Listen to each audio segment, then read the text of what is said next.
12 সন্তানের জননী শেষ বয়সে ঠিকানা আজ রাস্তায় ছোট্ট করেই তার জীবন অতিবাহিত হচ্ছে। এখানে তো থাকার মতো তেমন পরিবেশ নেই, আপনার কষ্ট হয় না? আপনার ছেলে মেয়ে কয়জন আছে? 4টা পোলা পাচ্ছি, 8টা মায়া পাচ্ছি। 4টা পোলা আপনার, 8টা মেয়ে। ছেলেগুলো আপনাকে ভাত দেয় না? না না, দেখে না। আপনার এই ছেলেদেরকে নিয়ে আপনার কি স্বপ্ন ছিল? কিছুই না।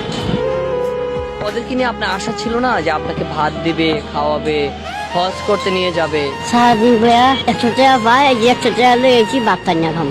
কি করবো ভাত টাইন না।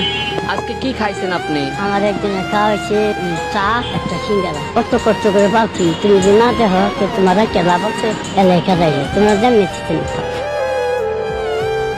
প্রতিটি সন্তান মায়ের কাছে অতুলনীয়। মারা চায় সন্তান সুখে থাকুক, প্রতিটা মাই চায় তার সন্তানের হাতে দুমুঠো ভাত খাইতে। প্রতিটি মাই তার সন্তানকে নিয়ে স্বপ্ন দেখে বড় হয়ে সে মানুষের মতো মানুষ হবে। আদৌ কি আমরা মানুষের মতো মানুষ হতে পেরেছি? আজকে যে বৃদ্ধার সামনে আমি বসে আছি তার 4টি ছেলে সন্তান রয়েছে এবং 8টি মেয়ে সন্তান রয়েছে। 4টি যে ছেলে সন্তান রয়েছে তারা তাকে খাবার দেয় না, খোঁজ খবর নেয় না, এবং মায়ের প্রতি সন্তানের যে দায়িত্ব সেই দায়িত্ব পালনে ব্যর্থ এই 4টি সন্তান। আদর্শ সন্তান, আদর্শ মানুষ যারা, তারা কখনোই মার সাথে বেয়াদবি করবে না, মাকে না খাইয়ে রাখবে না। ছেলে যখন রাস্তায় রেখে চলে যায় তখন তাদের ঠিকানা হয় বৃদ্ধাশ্রম। মানবতা আজ কোথায়? সরকার যদি এই সমস্ত ছিন্নমূল মানুষের জন্য সরকারি ভাবে ব্যবস্থা করত, অবশ্যই তারা আজ রাস্তায় থাকতে হতো না। রিহামউদ্দিন, প্রতিদিন খবর, ঢাকা।